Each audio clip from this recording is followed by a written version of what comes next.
اس دوران حالات کے اتار چڑھاؤ پر غور کرتے کرتے حضرت حسین رضی اللہ عنہ اور عبداللہ بن زبیر رضی اللہ عنہ جو موقع بموقع مشوروں میں مصروف رہتے تھے، اس نتیجے تک پہنچ گئے تھے کہ کسی مناسب مقام کو مرکز بنا کر اپنی جد و جہد کو آگے بڑھانا چاہیے، مگر جد و جہد کے مرکز کے تعین میں دونوں کی رائے الگ الگ تھی۔ حضرت عبداللہ بن زبیر رضی اللہ عنہ مکہ کو سب سے زیادہ محفوظ اور مناسب سمجھتے تھے، جو عالم اسلام کا ایمانی اور روحانی مرکز تھا، اور وہاں ان کے حامی قریشیوں کے علاوہ اہل صلاح و تقوی کی بڑی تعداد آباد تھی۔ وہ چاہتے تھے کہ حضرت حسین رضی اللہ عنہ بھی مکہ ہی کو مرکز بنائیں،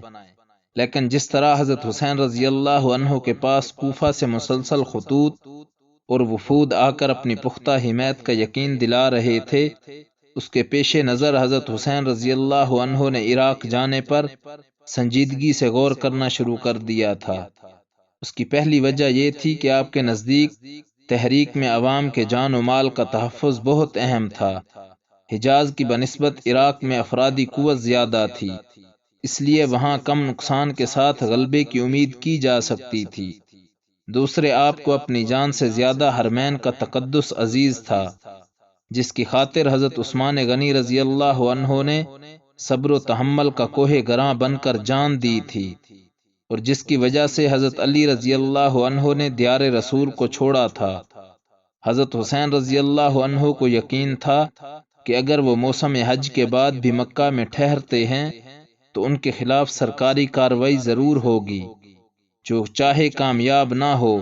مگر اس کے نتیجے میں مقدس سرزمین مسلمانوں کے خون سے داغدار ہوگی۔ چنانچہ حضرت حسین رضی اللہ عنہ مکہ میں قیام کے دوران عبداللہ بن زبیر رضی اللہ عنہ سے فرماتے تھے، اگر میں کہیں اور قتل کر دیا جاؤں تو یہ مجھے پسند ہے، مگر یہ گوارا نہیں کہ میری وجہ سے اس سرزمین کی عظمت پامال ہو۔ اس سے یہ بھی اندازہ ہوتا ہے کہ حضرت حسین رضی اللہ عنہ اپنی جان کو لاحق اس خطرے سے بے خبر نہیں تھے جو اہل عراق کے مکرنے، حسب وعدہ حمایت نہ کرنے اور بنو امیہ کی طرف سے سختی برتنے کی صورت میں پیش آ سکتے تھے۔ پس وہ اہل عراق کی تلون مزاجی سے ناواقف نہیں تھے۔ انہیں اہل عراق پر ایسا اندھا اعتماد نہیں تھا جیسا کہ عام طور پر لوگ سمجھتے ہیں،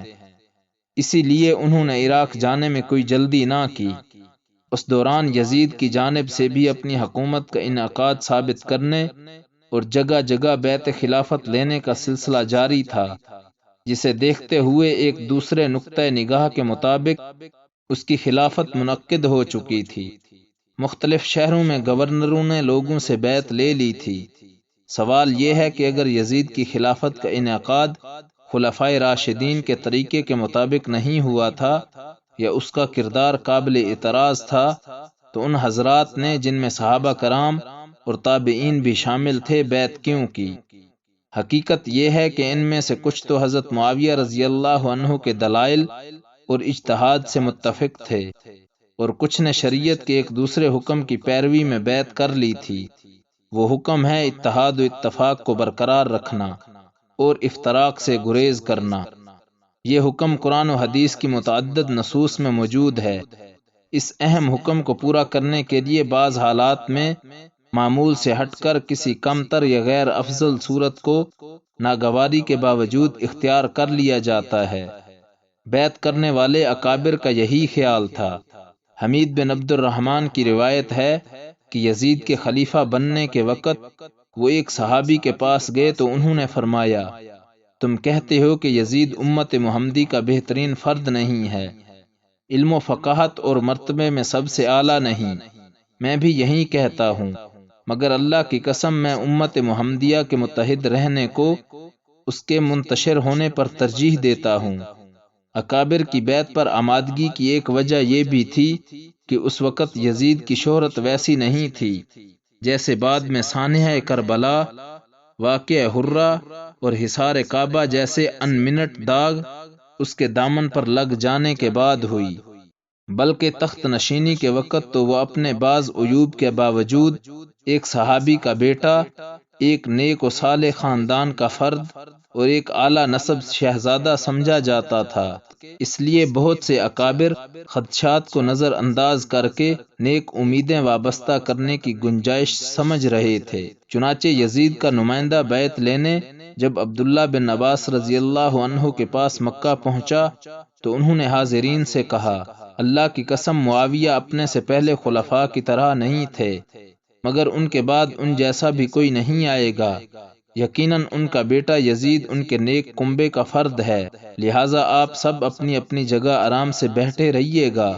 یزید کی بیعت کر کے اطاعت کیجیے گا۔ اس کے بعد خود بھی بیعت کر لی۔ حضرت عبداللہ بن عمر رضی اللہ عنہ کا موقف یہ تھا کہ اگر سب لوگ بیعت کر لیں گے تو میں بھی کر لوں گا۔ اسی لیے جب انہوں نے دیکھا کہ اکثریت نے بیعت کر لی ہے تو انہیں یزید کی مخالفت میں کامیابی کی امید کی بجائے امت کے افتراق اور خون ریزی کا خطرہ محسوس ہوا، لہٰذا انہوں نے بھی بیعت کر لی۔ ظاہر ہے یہ بیعت رغبت اور مسرت کے ساتھ نہیں تھی، اسی لیے انہوں نے بیعت کے موقع پر یہ تبصرہ کیا تھا، اگر اس میں خیر ہوئی تو ہم راضی ہیں، آزمائش ہوئی تو صبر کریں گے۔ بعض حضرات کا خیال ہے کہ یزید نے پوری طاقت اور اختیار رکھنے کے باوجود حضرت حسین رضی اللہ عنہ اور عبداللہ بن زبیر رضی اللہ عنہ سے بڑی رعایت اور چشم پوشی کا برتاؤ کیا، اور اسی لیے اس نے 4-5 ماہ تک ان کی باغیانہ سرگرمیوں کے خلاف کوئی کارروائی نہیں کی، مگر در حقیقت یہ رائے یزید کے حق میں ایک بے بنیاد خوش فہمی کے سوا کچھ نہیں۔ یزید کی طرف سے کارروائی میں فقط ناگزیر حد تک تاخیر ہوئی، اور اس کی بھی کچھ وجوہ تھیں۔ پہلی بات یہ تھی کہ جب تک حضرت حسین رضی اللہ عنہ مکہ میں تھے تب تک یزید کی حکومت پوری طرح قائم و مستحکم نہیں ہوئی تھی، اس لیے جزیرۃ العرب پر اس کا بس نہیں چل رہا تھا، اور یہی وجہ تھی کہ دمشق کی سرکار 4-5 ماہ تک حضرت حسین رضی اللہ عنہ اور عبداللہ بن زبیر رضی اللہ عنہ کے خلاف کسی مؤثر کارروائی کا انتظام نہ کر پائی۔ ایک وجہ یہ بھی تھی کہ ان دونوں اکابر کے مدینہ سے مکہ پہنچنے کے 2 ماہ بعد شوال میں موسم حج شروع ہو گیا تھا، یوں اگلے 3 مہینوں میں بھی حاجیوں کے رش کی وجہ سے کارروائی ممکن نہ تھی۔ تاہم جو ہی حاجی واپس ہوئے اور یزید کی حکومت کو سنبھالا ملا تو سن 61 میں یزید کے گورنر عمر بن سعید کے 2000 سپاہیوں نے مکہ پر حملہ کر دیا۔ یہ الگ بات ہے کہ عبداللہ بن زبیر رضی اللہ عنہ نے مکہ کے شہریوں کی مدد سے انہیں مار بھگایا۔ اگر حکومت کو نواسہ ابوبکر صدیق کا کچھ لحاظ ہوتا تو مکہ پر اس فوج کشی کا بھلا کیا مطلب تھا، اور اگر نواسہ رسول سے رعایت کا برتاؤ سرکاری پالیسی ہوتی تو یہ رعایت صرف چند ماہ تک مکہ اور جزیرۃ العرب ہی میں محدود نہ رہتی، بلکہ کوفہ کی سرحد پر اور میدان کربلا میں بھی حضرت حسین رضی اللہ عنہ سے اعزاز و اکرام کا برتاؤ کیا جاتا۔ عبداللہ بن زبیر رضی اللہ عنہ کے خلاف 2 بار فوج کشی نہ کی جاتی، بلکہ ان دونوں حضرات سے جبری بیعت کا مطالبہ کر کے انہیں اپنا گھر بار اور دیار رسول چھوڑنے پر مجبور ہی نہ کیا جاتا۔ حضرت حسین رضی اللہ عنہ مکہ میں ہی تھے کہ یزید نے حضرت عبداللہ بن عباس رضی اللہ عنہ کو ایک خط بھیجا، جس سے ظاہر ہوتا تھا وہ حضرت حسین رضی اللہ عنہ کی نقل و حرکت پر نگاہ رکھے ہوئے ہے اور اسے ان سے بغاوت کا قوی خدشہ ہے۔ اس مراسلے میں تنبیہ کی واضح جھلک دکھائی دیتی ہے۔ یزید نے لکھا تھا، حسین رضی اللہ عنہ کے پاس مشرق کے لوگ آ کر انہیں خلافت کی امید دلا رہے ہیں، آپ حالات سے باخبر تجربہ کار انسان ہیں، اگر حسین رضی اللہ عنہ نے ایسا کیا تو قرابت داری کے بندھن ٹوٹ جائیں گے، آپ خاندان کے بڑے اور معزز آدمی ہیں، ان کو اس شورش پسندی سے روکیں۔ عبداللہ بن عباس رضی اللہ عنہ نے جواب میں تحریر فرمایا، مجھے امید ہے کہ حسین رضی اللہ عنہ کی روانگی کسی ایسے کام کے لیے نہیں ہوگی جو آپ کو ناگوار ہو۔ الغرض دربار دمشق میں اضطراب کی فضا تھی، اور حضرت حسین رضی اللہ عنہ کا اہل کوفہ سے رابطہ دیکھ کر یزید کو خوف تھا کہ وہ بغاوت کرنے والے ہیں۔ ادھر حضرت حسین رضی اللہ عنہ کو یقین تھا کہ یزید یا اس کے حکام ان کے موقف پر غور کیے بغیر انہیں بغاوت کا مرتکب سمجھ کر قتل بھی کرا سکتے ہیں۔ اس لیے اس وقت حضرت حسین رضی اللہ عنہ نے یزید سے مل کر اپنا موقف پیش کرنے کی کوشش نہیں کی، بلکہ عراق جا کر اپنے حامیوں کی مدد سے تبدیلی لانے کی کوشش کو سود مند سمجھا۔ اہل کوفہ کے لگاتار خطوط اور وفود آ رہے تھے، اور اطلاعات یہ تھیں کہ پورا عراق یزید کے کنٹرول سے باہر ہے۔ صرف کوفہ میں 1,00,000 مسلح آدمی حضرت حسین رضی اللہ عنہ کی حمایت کے لیے تیار ہیں، اور یہ کہ لوگوں نے مقامی گورنر حضرت نعمان بن بشیر رضی اللہ عنہ کے پیچھے نماز جمعہ تک میں شریک ہونا ترک کر دیا ہے۔ لوگ حضرت حسین رضی اللہ عنہ کے وفادار ہیں اور ان کے سوا کسی پر بھروسہ نہیں کر سکتے۔ حالات کا یہ منظرنامہ بتا رہا تھا کہ اگر فوری طور پر عراق کا سفر نہ کیا گیا تو وہاں زبردست قتل و غارت شروع ہو سکتی ہے، کیونکہ وہاں کے کم حوصلہ اور عجلت پسند لوگ کسی بھی وقت اندھا دھند بغاوت برپا کر سکتے تھے۔ حضرت حسین رضی اللہ عنہ نے اپنے والد ماجد کے طرز عمل کا برسوں مشاہدہ کیا تھا کہ انہوں نے نادان لوگوں کو ان کے حال پر چھوڑنے کی بجائے شفقت و محبت سے اپنے ساتھ ملا کر ان کی تربیت کی کوشش کی تھی۔ اس وقت ایسے ہزاروں عقیدت مند مضطرب و بے قرار ہو کر آپ رضی اللہ عنہ کو بلا رہے تھے، اور آپ رضی اللہ عنہ کے سوا ایسا کوئی نہ تھا جو ان کے سر پر ہاتھ رکھ کر ان کی رہنمائی کرتا۔ اگر انہیں ان کے حال پر چھوڑ دیا جاتا تو ایک بے مقصد خانہ جنگی شروع ہو جانا بعید نہ تھا، جبکہ ایک قائد کی موجودگی میں عوام کی تنظیم کر کے ان کے دباؤ کے ذریعے پرامن طور پر یا کم نقصان کے بدلے مقاصد حاصل کیے جا سکتے تھے۔ اس لیے آپ نے خطرہ مول لے کر عراق جانا ضروری سمجھا۔ آپ امید کرتے تھے کہ وہاں آپ کو لوگوں کی رضا و رغبت کے ساتھ امت کی قیادت کا موقع مل جائے گا۔ ادھر اہل حجاز بھی عبداللہ بن زبیر رضی اللہ عنہ کی سرکردگی میں حمایت کریں گے۔ اتنی مضبوط عوامی تائید مل جانے کے بعد اہل شام پر جو دباؤ پڑے گا